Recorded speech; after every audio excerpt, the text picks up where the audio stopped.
मसरूफ़ हैं, पढ़ने सुनने वाले ज़ाकिरीन की जो अपने घरों से निकल चुके हैं, खुदा सबको शर आदा से महफूज व मामून रखे। बीमारों को शिफा हो, बिलखुसूस जो कोरोना के मरीज़ हैं, खुदा सबको शिफायाब फरमाए। कोरोना का ख़ात्मा हो ताकि आज़ादारी सय्यदुश्शुहदा शान व शौकत से इंतहाई अकीदत और एहतराम से मनाई जा सके।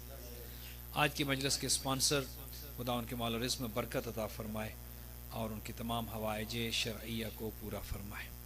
आप तमाम जो बैठे हैं, हमारी बहनें भाई जो यहाँ पर मौजूद हैं, सबके हवाइज शरइया को, सबकी परेशानियों को खुदा दूर फरमाए, सबकी मुश्किलात आसान हों, सबके माल और रिज़्क़ में बरकत हो, ज़िक्र सय्यदुश्शुहदा हमारी ज़िंदगियों का अहम तरीन हिस्सा हो और खुदावंद मुताल आप सबको कोई गम न दे सिवाय गम में हुसैन इब्न अली के।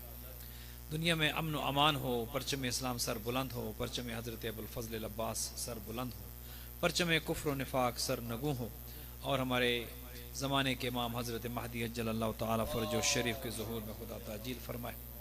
हमें और हमारी औलादों को इमाम के आवानो अंसार में करार दें। दर अब्बास सेंटर में जो आज़ादारी का सिलसिला माह मुहर्रमुल हराम 1442 हिजरी का सिलसिला जो शुरू हो चुका है, खुदा इंतज़ामिया को, वॉलंटियर्स को, पढ़ने सुनने वालों को अजर जज़ील अता फ़रमाए और सबकी तौफ़ीक़ात को मुतआली फ़रमाए और ये अज़ीम इबादत हमसे कबूल व मंजूर फरमाए। अपनी इन तमाम दुआओं की कबूलियत के लिए बुलंद सलावत।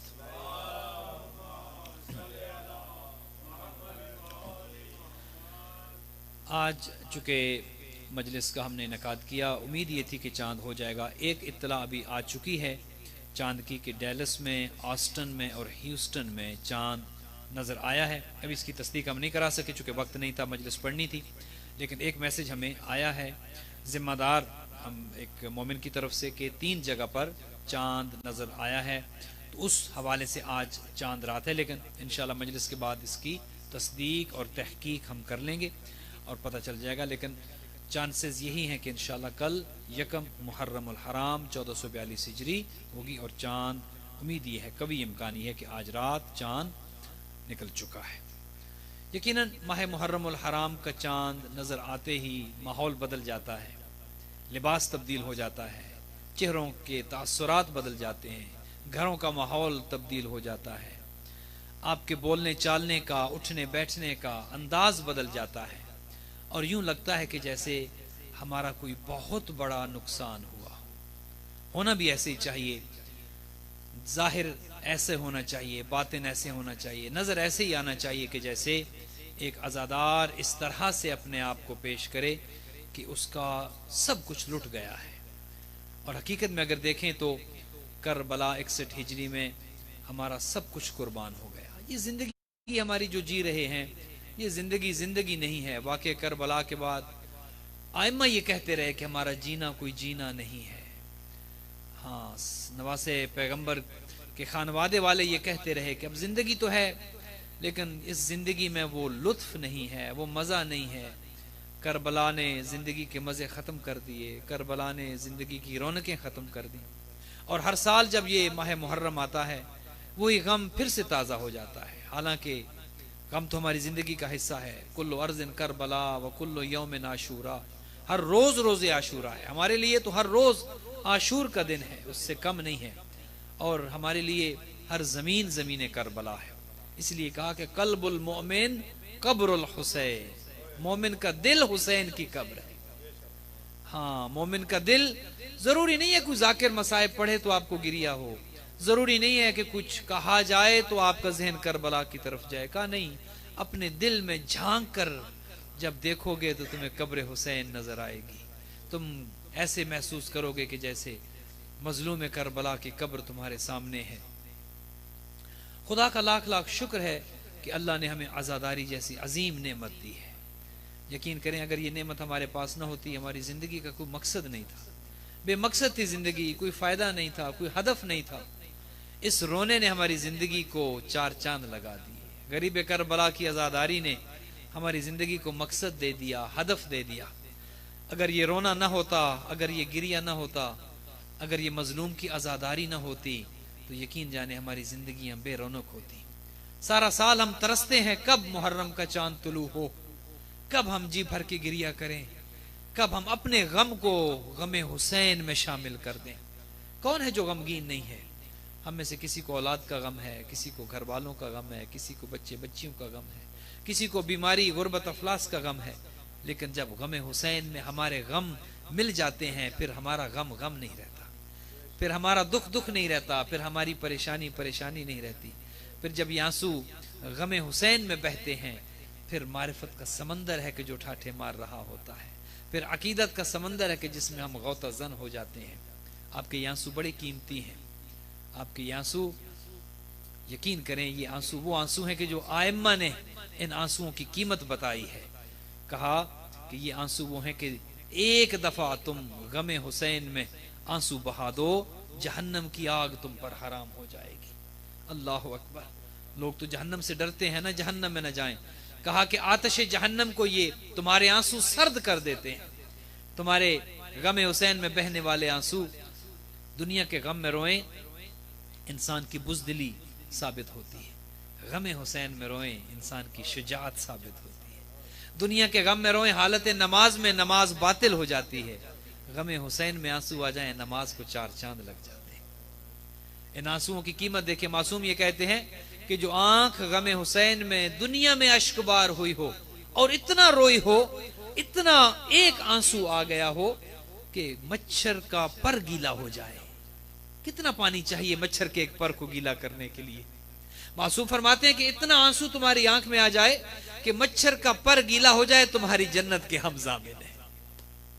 अल्लाह अकबर। तुम्हारी जन्नत के हम जामिन है। फिर फरमाते हैं कि जो आंख गमे हुसैन में रोती है दुनिया में, कयामत के दिन जब हर आंख रो रही होगी, वो आंख नहीं रोएगी। जो आंख गमे हुसैन में आंसू बहाती है, जो आंख गमे हुसैन में अश्कबार होती है, ये आंसू बड़े कीमती हैं आपके। यकीन करें ये आंसू इस दुनिया में भी दुनिया की कामयाबी की जमानत है। रोना फितरत का हिस्सा है। रोना इंसान की जबिल्लत में है। रोना इंसान की जिंदगी का हिस्सा है। रोना जिंदगी की अलामत है। अगर रोना जिंदगी की अलामत न होता तो पैदा होने वाला बच्चा रोते हुए दुनिया में ना आता। हाँ, जब पैदा होने वाला बच्चा रोकर दुनिया में आता है, वो ये बताता है वो जिंदा रहेगा। और जो रोता नहीं, घर वाले कहते हैं ये बचेगा नहीं, ये जिंदा नहीं रहेगा। गोया रोना जिंदगी की अलामत ठहरा। और रोता वही है जो जिंदा हो। मुर्दा क्या रोएंगे? चलती फिरती लाशें क्या रोएंगी? मुर्दा दिल क्या रोएंगे? मुर्दा जमीर क्या रोएंगे? ये चलती फिरती लाशें कब रो सकती हैं हुसैन इब्ने अली को? रोता वही है जो बाज़मीर होता है। रोता वही है जो जिंदा होता है। रोता वही है जिसमें शराफत होती है। हाँ, एतराज किया जाता है ना कि जिंदा को क्यों रोते हैं, जिंदा को तो नहीं रोना चाहिए। मैं कहता हूं रोना फितरत का हिस्सा है। एक बच्चा घर में है, उसकी माँ अगर कुछ देर के लिए घर से बाहर निकल जाए, वो बच्चा उस माँ के घर से निकलने पर रोता है। आप अपने घरों में देख सकते हैं, माँ जरा सा आंखों से ओझल हो जाए, बच्चा रोना शुरू कर देता है, हालांकि बच्चा जानता है माँ जिंदा है। बच्चे को यकीन है माँ जिंदा है, वो जिंदा को रोता है। क्यों? फितरत का हिस्सा है। वो बच्चा हो या बच्ची हो, क्यों रोते हैं? इसलिए चूंकि रोना फितरत का हिस्सा है। आप उस बच्चे को लाख बताएं माँ तुम्हारी जिंदा है, किसी मौलवी साहब को ले आए, वो बच्चे को बताएं ये रोना गुनाह है, बिदअत है, हराम है, क्यों रो रहे हो? माँ तो तुम्हारी जिंदा है। वो बच्चा और रोएगा। और शायद इन फतवों का जवाब यही है, जब कोई कहे कि जिंदा को न रो, जवाब ये है और ज्यादा रो। तवज्जो फरमाई। जवाब ये है और आंसू बहाओ, और ज्यादा गिरिया करो, और ज्यादा मातम करो। इनका जवाब यही है, चूंकि रोना जिंदगी का हिस्सा है, फितरत। हम किसी मजहब की तो बात नहीं कर रहे कि किस मजहब में रोना है या किस मजहब में रोना नहीं, हम तो बात फितरत की कर रहे हैं। वो कोई हो, वो अंग्रेज हो, वो गोरा हो, वो काला हो, वो हिंदू हो, वो ईसाई हो, वो सिख हो, जब दिल में दर्द आता है आंखों से आंसू निकलते। क्या ये है? ये नहीं। रोने के लिए जरूरी यह है कि दिल में दर्द हो। जब दिल में दर्द नहीं है, तू क्या जाने रोना क्या है। जब दिल में गमे हुसैन नहीं है, जब दिल में मजलूम की मोहब्बत नहीं है, तो आंखों में आंसू कब आएंगे? वो बच्चा रोता है, माँ आंखों से ओझल होती है, बच्चा रोता है। बाप जब बच्ची को, बेटी को रुखसत कर रहा होता है, रोता ही नहीं रोता। आप अपने सामने देखते हैं, जब बाप बेटी की शादी के वक्त, खुदा आप सबकी बच्चों की जिंदगियां दराज करे, जिनकी बच्चियां जवान हैं, खुदा उन्हें खैरियत से अपने घरों वाला करे, और आप अपनी जिंदगियों में सब उन्हें अपने घरों वाला करें। जब एक बाप बेटी को रुखसत कर रहा होता है तो बाप रोता ही नहीं रोता? क्यों रोता है? आप उससे कहें कि क्यों रो रहे हो, बेटी तो जिंदा है, जिंदा को रो रहे हो, गुनाह कर रहे हो। वो बाप क्या कहेगा? वो कहेगा ये तो मेरे इख्तियार में नहीं है, मेरे बस में नहीं है, क्योंकि ये मेरी जिंदगी का हिस्सा है, मेरी फितरत में है, मेरी जबिल्लत में है। अल्लाह ने मेरे दिल में ये रख दिया है गिरिया करना, और गिरिया वही करता है, रोता वही है कि जो जिंदा हो, जिसके अंदर जिंदगी हो। फिर 8वें इमाम फरमाते हैं, यब्न शबीब इन कुन तबाकियन लिशैइन, ए शबीब के बेटे, अगर किसी चीज पर रोना आ रहा हो ना, होता है ना जिंदगी में, कभी इंसान कभी दुखी होता है, कभी दिल बोझल होता है, कभी आंखों से आंसू निकलने के लिए इंसान चाहता है कि रोए। 8वें इमाम फरमाते हैं, यब्न शबीब इन कुन तबाकियन लिशैइन फबके लिल हुसैन, अगर दुनिया के किसी गम में रोना आ रहा हो, हुसैन के गम में रो लिया करो, हुसैन के गम में रो लिया करो, अपने गम को हुसैन के गम में शामिल कर लिया करो, तुम्हारा दिल जिंदा हो जाएगा, तुम्हारा दिल जिंदा हो जाएगा। और अगर आप साइंसी एतबार से देखें तो साइंस भी ये कहती है कि रोना सेहत की अलामत है, रोना जिंदगी की अलामत है, रोना सेहत की अलामत है। आप ये जो माहिरीन नफ्सियात है, इनसे जब आप जाकर बात करते हैं कि मेरा दिमाग बोझल है, मेरे दिल पर बोझ है, दिमाग पर बोझ है, तो वो आपको कहते हैं कि रो। जब गिरिया करोगे, जब आहो बुका करोगे, तो तुम्हारी आंखों से आंसू निकलेंगे, तुम्हारा दिल हल्का हो जाएगा, तुम्हारा बोझ हल्का हो जाएगा, तुम्हारी जिंदगी बढ़ जाएगी। गोया रोना जिंदगी बढ़ाता है, घटाता नहीं है।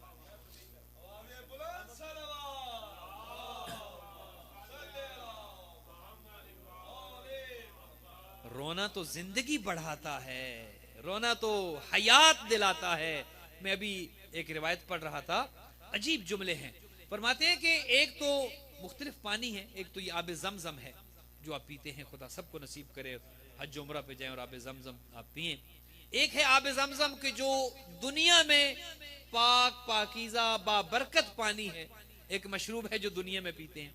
एक है कौसर, एक है कौसर, वो पानी के जो आबे कौसर है वो जन्नत में पिलाया जाएगा। एक है आबे हयात, अल्लाह अकबर, एक है आबे हयात की जो पानी जन्नत में, ये कौसर से हटके है। एक तो आबे कौसर है ना जो जन्नत वालों को पिलाया जाएगा, एक है आबे हयात के जो जन्नत में पिलाया जाएगा, और ये वो पानी है कि जो पीने वाला फिर मरेगा नहीं। आबे हयात ये वो पानी है जो पी लेगा, और जन्नतियों को, चूंकि जन्नती वहां तो मौत है ही नहीं, वहां तो यहां जिंदगी है और जिंदगी के बाद मौत है। वो क्या कहा शायर ने कि तेरे आजाद बंदों की न ये दुनिया न वो दुनिया, यहां जीने की, यहां मरने की पाबंदी, वहां जीने की पाबंदी। तो ये पाबंदियां जो हैं, यहां तो मरने की पाबंदी, या मरने मरना है पाबंदी है। वो जो दुनिया है वहां फिर मौत नहीं है, चूंकि वहां पर आबे हयात पिलाया जाएगा, वो पानी पिलाया जाएगा कि जो आबे हयात है, और जो वो पी लेगा फिर उसे कभी मौत। मासूम की रिवायत में अभी पढ़ रहा था कि उस आबे हयात में गिरिया करने वालों के आंसू शामिल किए जाते हैं। अल्लाह अकबर, आबे हयात में आपके आंसू शामिल हो जाते हैं। और होता क्या है, मासूम कहते हैं कि जब अज़ादारों के आंसू जन्नत के उस पानी में कि जिसे आबे हयात कहा जाता है शामिल हो जाते हैं, उस आबे हयात की मिठास में इजाफा हो जाता है। अल्लाह अकबर, समझिए आंसू की कीमत क्या है। ये आंसू कि जो गमे हुसैन में बहते हैं, आबे हयात में शामिल हो जाते हैं।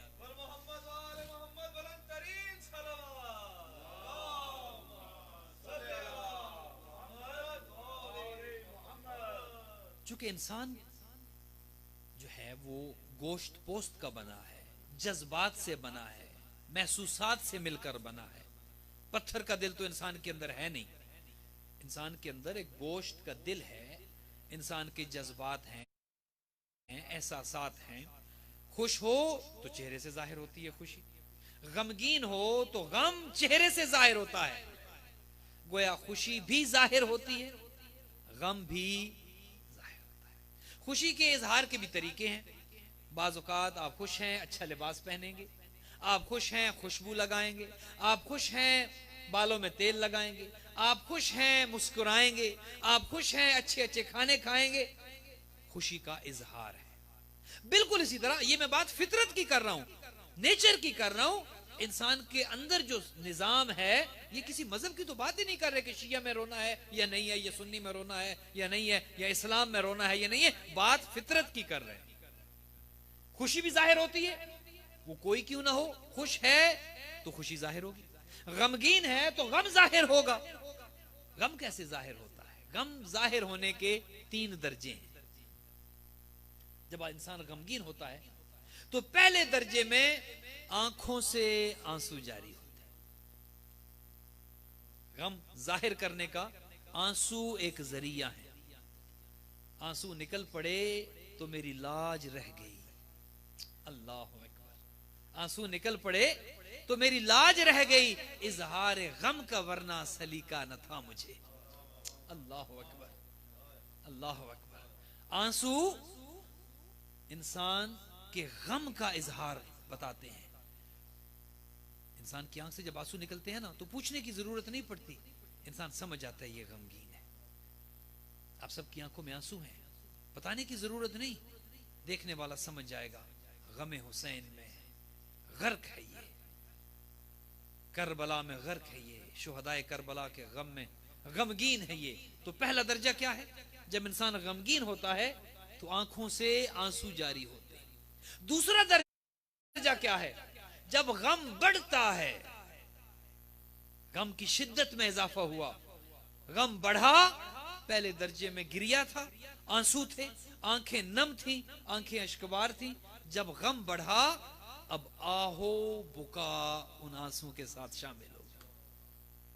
ये गम का दूसरा दर्जा है। पहले तो आंखें बरस रही थी, जाहिर हो रहा था कि गमगीन है। जब गम बढ़ा, गम की शिद्दत हुई, तो अब जबान पर लोहा आ गया। अब जबान पर लोहा आ गया। अब वो गम आंखों से भी जारी है, अब वो गम जबान से भी जाहिर हो रहा है। अब गम में शिद्दत आई है। और नोहा तो नबियों ने किया है। अल्लाह अकबर। खुदा आपको सलामत रखे नोहा पढ़ने वाले अंजुमन गुलामा ने अब्बास के आप माशाल्लाह बेहतरीन असासा हैं। आप खुदा आप सबको तूले उम्र दे और सलामत रहें आप। पहले दर्जे में आंखों से आंसू जारी हुए, पता लगा गमगीन है। जब गम की शिद्दत में इजाफा हुआ, अब आंसुओं के साथ जबान पर नोहा आया। और नोहा नबियों ने किया, और बाज ने तो इतना इतना किया कि नाम ही नूह पड़ गया, नोहा करने वाला। तो गोया एक चीज और समझ आ गई कि नोहा पढ़ने वाले अंबिया सिफत होते हैं, शैतान सिफत नहीं होते।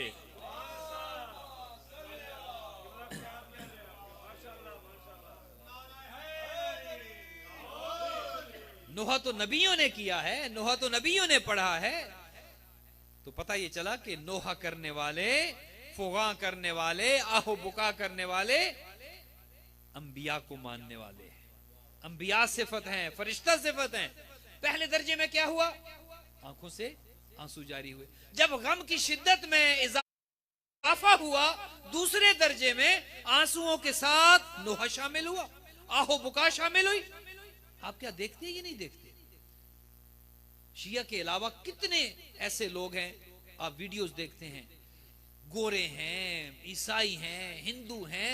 जब गम बढ़ता है तो औरतें घरों से गिरिया करते, आहो फुगा करती घरों से निकल आती हैं। क्या मीडिया दिखाता है? ये नहीं दिखाता। वो उनका नोहा है। वो जो चीख रही है, वो जो चिल्ला रही है, वो आहो बुका कर रही है, वो नोहा है। दूसरे दर्जे में गम की शिद्दत हुई, तो आंसुओं के साथ, गिरिए के साथ नोहा शामिल हुआ। ये इंसान की फितरत में है। अब लाख रोके कि चुप करके बैठ जाएं, वो कहेंगे मर जाएंगे अगर बोलेंगे नहीं। अंदर ही अंदर घुट घुट के मर जाएंगे अगर ये जज्बात जबान पर न आए तो। गोया पता चला आहो फुगा नोहा करना जिंदगी की अलामत है, जो नहीं करता वो घुट घुट के मर जाता है। दूसरे दर्जे में आंसुओं के साथ नोहा शामिल हो गया। अब गम और बढ़ा, अल्लाह अकबर। अब गम अपने उरूज को पहुंचा, अब गम अपने कमाल को पहुंचा। पहले दर्जे पर था तो आंसू निकले, गम बढ़ा तो आंसुओं के साथ नोहा जारी हुआ। तीसरे दर्जे पे जब गम पहुंचता है तो हाथ उठता है, कभी सीने पे आता है, कभी चेहरे पे आता है, कभी सर पे आता है। क्या ये फितरत का हिस्सा है या नहीं? कितने आप लोग देखते हैं, पुलिस वाले घर में दाखिल हुए, भाई को पकड़ा, बहन शिया नहीं है, मुसलमान नहीं है, इस्लाम पर नहीं है।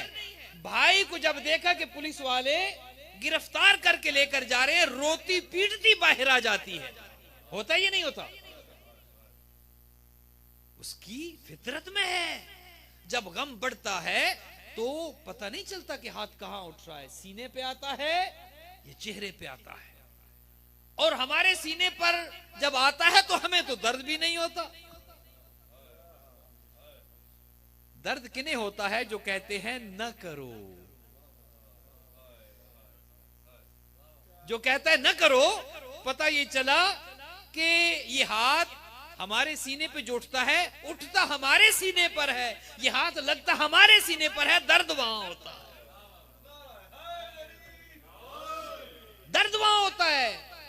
ये हाथ जो उठता है गोया यजीदियत के मुंह पर तमाचा बन के पड़ता है। लिहाजा जब कोई कहे कि मातम न करो तो जवाब क्या है? और मातम करो। ऐसे लोगों का जवाब क्या है? जब मना करे रो नहीं, गिरिया ना करो, और गिरिया करो। इनसे बहस करने का कोई फायदा नहीं। इनके मुकाबले में इनको जवाब हमने आंसुओं से देना है। और हमारे आंसुओं ने 1400 साल की तारीख गवाह है। उधर से गोलियां आई, इधर से आंसू निकले, उधर से गालियां आई, इधर से आंसू निकले। गोलियां सर्द पड़ गई, तलवारें कुंद हो गई, आंसू आज भी जिंदा है, कयामत तक के लिए जिंदा है।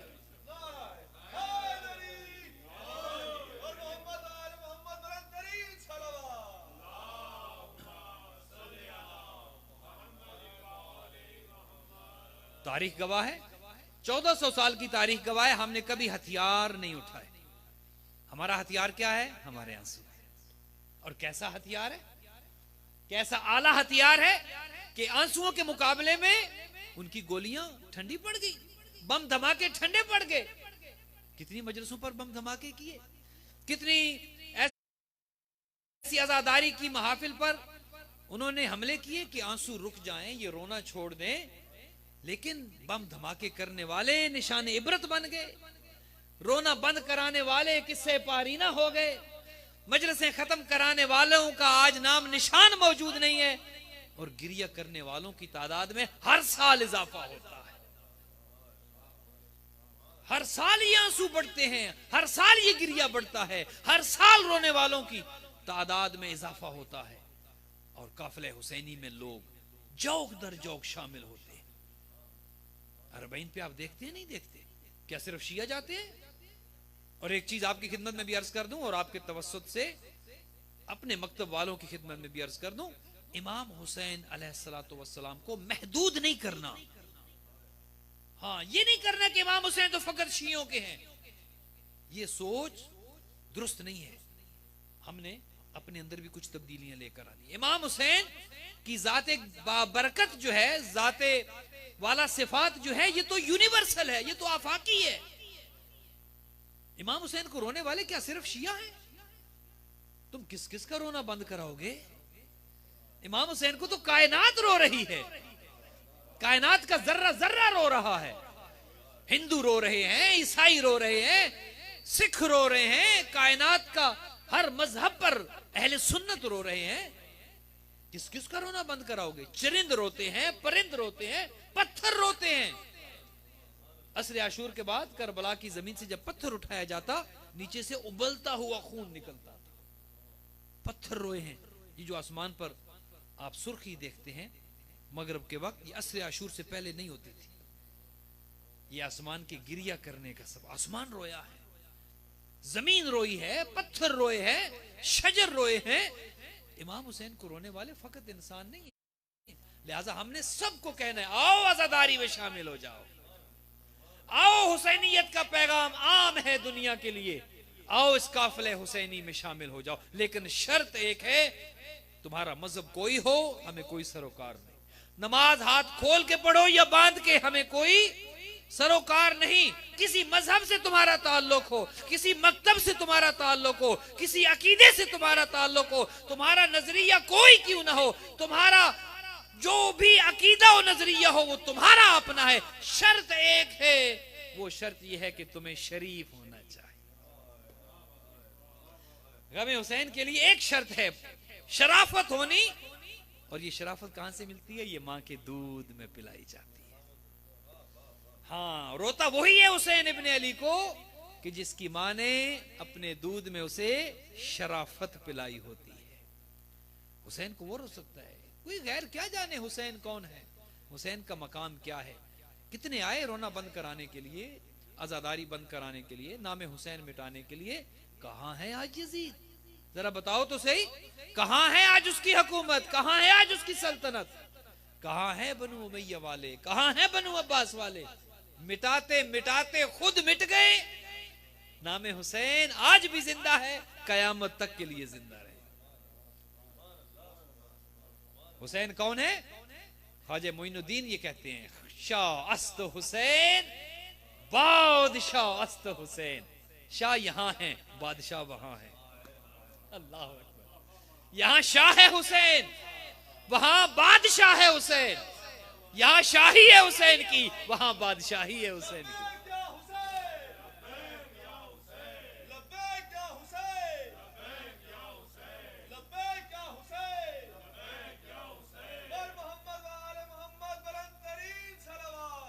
अल्लाहुम्मा सल्ली अला मुहम्मद। शाह अस्त हुसैन, शाह है हुसैन, बादशाह अस्त हुसैन, बादशाही भी हुसैन की है, दीन अस्त हुसैन। अल्लाह अकबर। क्या मारिफत के जुमले हैं ख्वाजा मोइनुद्दीन चिश्ती अजमेरी के, क्या मारिफत के जुमले हैं। दीन अस्त हुसैन। सारी दुनिया क्या है? दीन पर चलकर क्या बनती है दुनिया? दीन पर चलकर दीनदार बनती है। कभी किसी को आपने सुना है कि वो कहे मैं दीन हूं? बड़े से बड़ा हो, वली अल्लाह हो, बड़े से बड़ा नेक हो, बड़े से बड़ा पारसा हो, क्या कहेगा मैं दीनदार हूं? कोई नहीं कहेगा मैं दीन हूं। तो जो फरमा रहे, किसी नबी ने ये नहीं कहा मैं दीन हूं, किसी वली ने ये नहीं कहा मैं दीन हूं।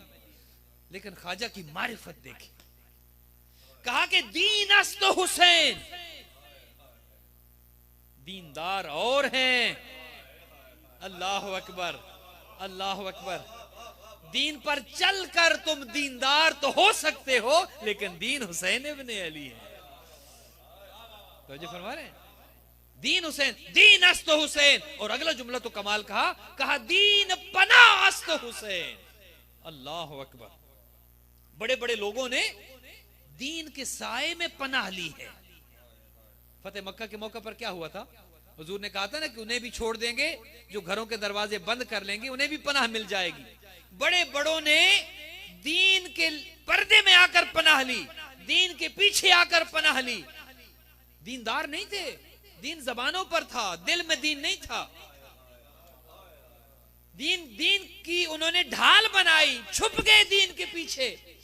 दिलों में दीन नहीं था, दिलों में तो बेदीनी थी, दिलों में ईमान नहीं था, दिलों में तो निफाक था। लेकिन दीन के पीछे छुप गए, गोया दीन की पनाह ली। तो जो फरमा रहे, बड़े बड़े आए जो आज मुसलमानों के रहबर हैं, रहनुमा हैं, 40-40 साल शिर्क करते रहे, 40-40 साल बुतों को पूजते रहे, और जब जिंदगी को अली की तलवार से खतरा महसूस हुआ तो दीन की पनाह ली।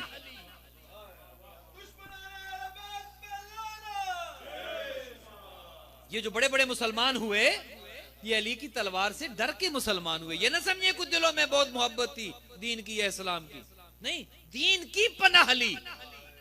अब जब दीन ने पनाह लेनी हो, अल्लाह अकबर, हर एक दीन के पीछे छुपा, हर एक ने दीन के पीछे आकर पनाह ली। अब जब दीन को खतरा हुआ, जिंदगियों को खतरा, पनाह दीन के पीछे, बुत परस्तों को खतरा, पनाह दीन के पीछे, अली की तलवार से डर गए, पनाह दीन के पीछे, हर एक छुपा दीन के पीछे। अब जब दीन को करबला में खतरा महसूस हुआ, दीन आकर छुपा हुसैन इब्ने अली के पीछे।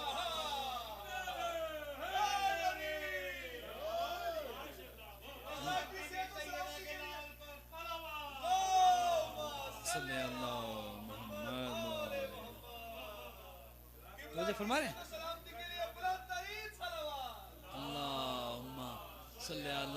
मोहम्मद, वो हैं हुसैन इब्ने अली, वो हैं हुसैन इब्ने अली। दुनिया क्या जाने हुसैन क्या है, दुनिया क्या जाने हुसैन क्या है। दीन को जब खतरा महसूस हुआ, दीन छुपा आकर हुसैन इब्ने अली के पीछे, दीन ने पनाह ली हुसैन इब्ने अली के पीछे।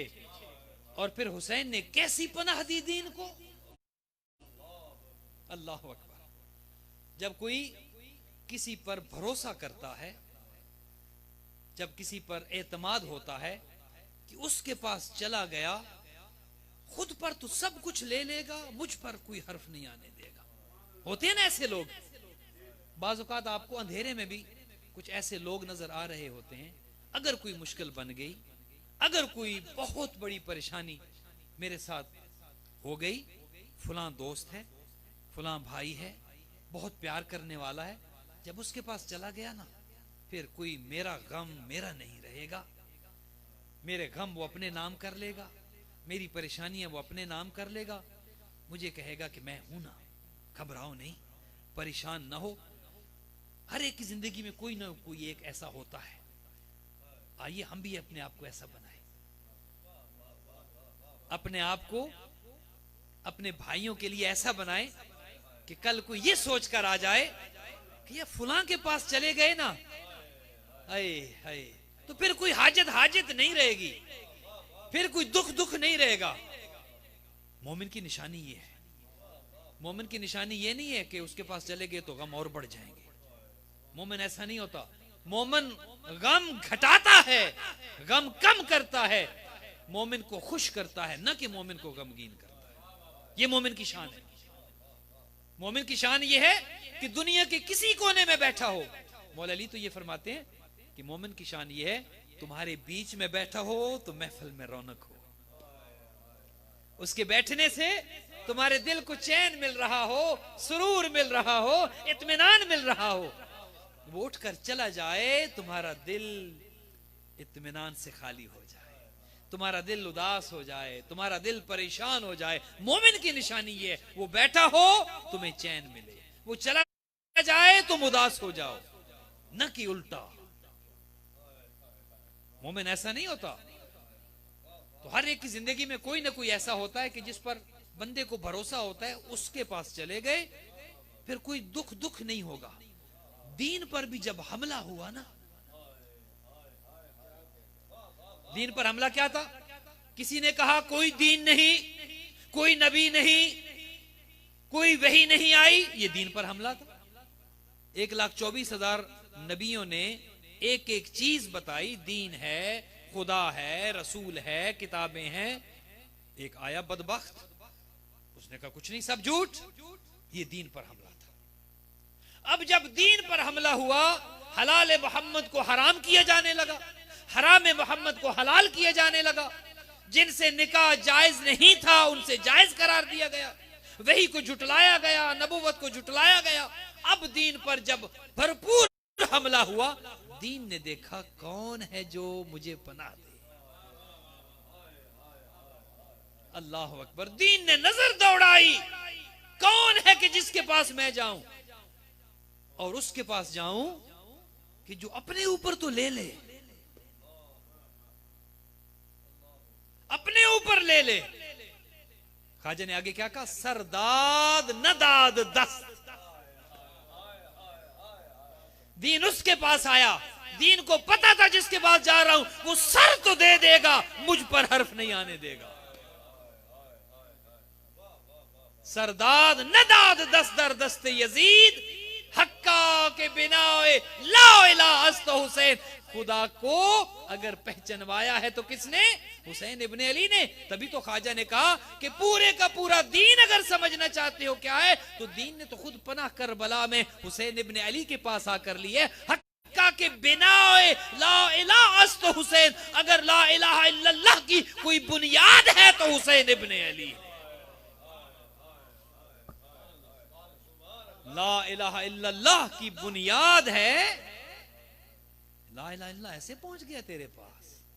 आज तू मस्जिदों में अजाने कहता है, ला इलाहा इल्लल्लाह बड़े शौक से कहता है, बड़ी बुलंद आवाज से कहता है, ऐसे पहुंच गया तेरे पास। ला इलाहा इल्लल्लाह की बुनियादों में हुसैन का खून है। हाँ, कहना आसान है जबान से मस्जिद के स्पीकर पर, तुझे क्या पता ला इलाहा इल्लल्लाह कैसे पहुंचा है तेरे पास। बड़े शौक से कहता है हम तो शम्ए रिसालत के परवाने हैं। तुझे क्या पता रिसालत कैसे बची है, तुझे क्या खबर मोहम्मद रसूलुल्लाह कैसे बचा है।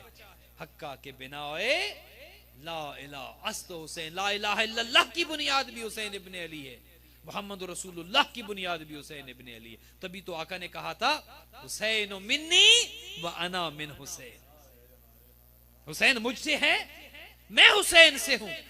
हर कोई समझता है नवासा नाने से होता है, हर एक को पता है कि हुसैन रसूल से हैं, बेटे हैं।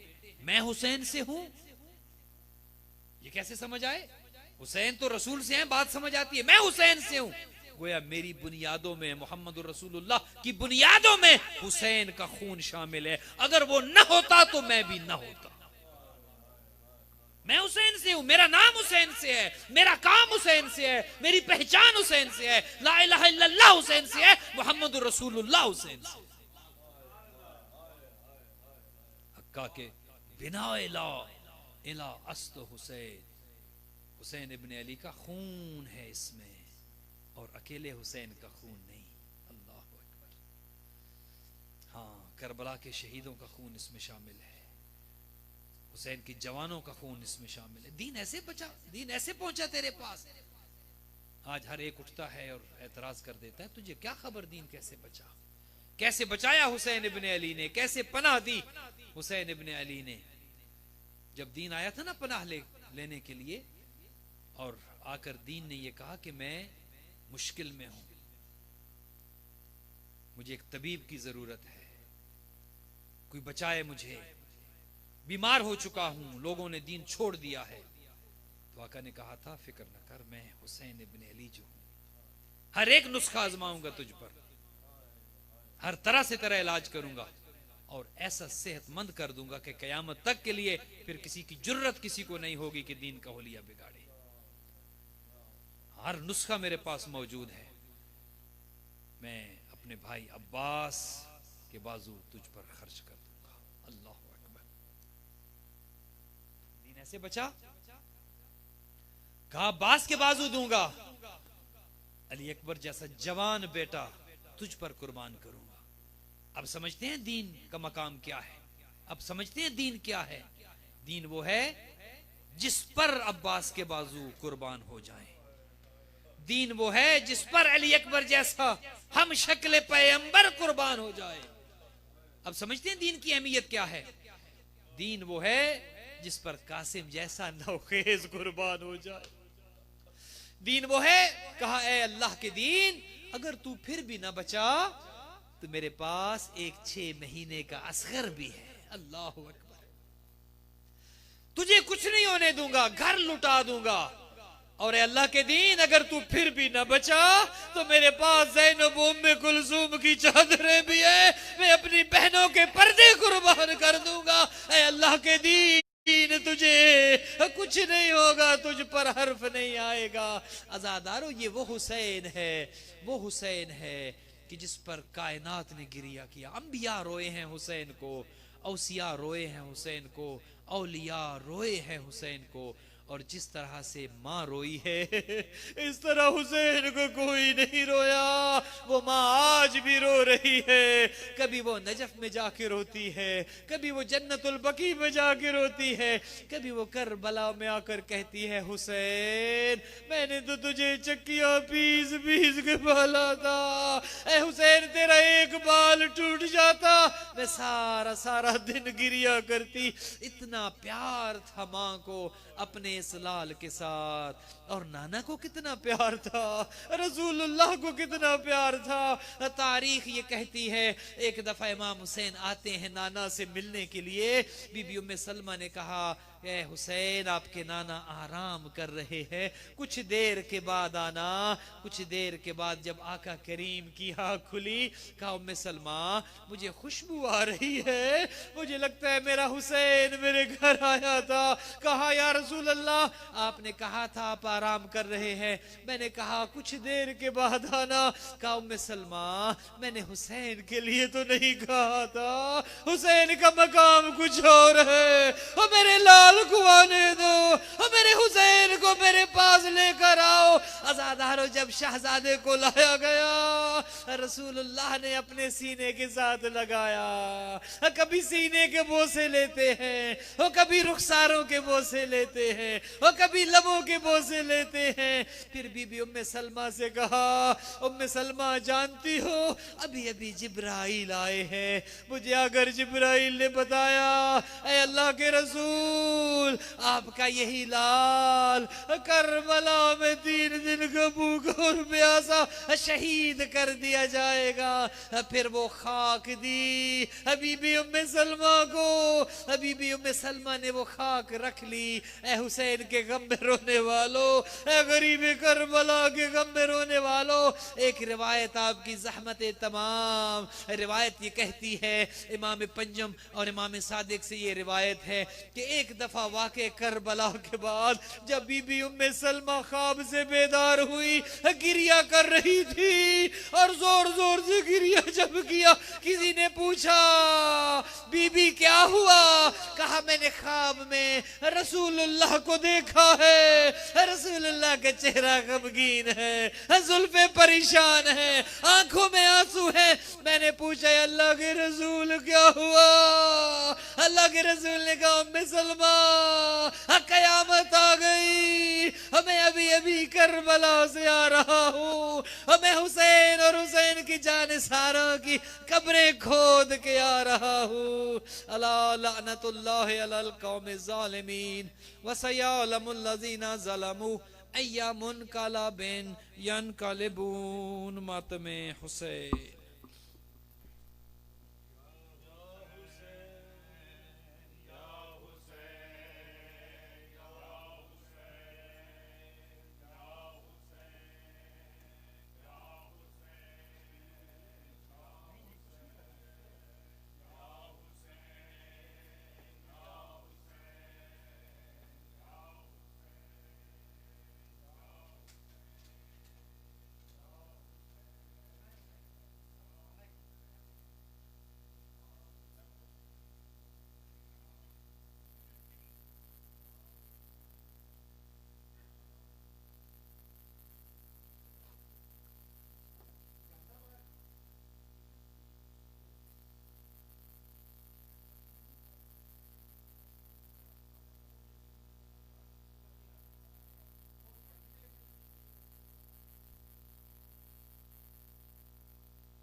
हैया अला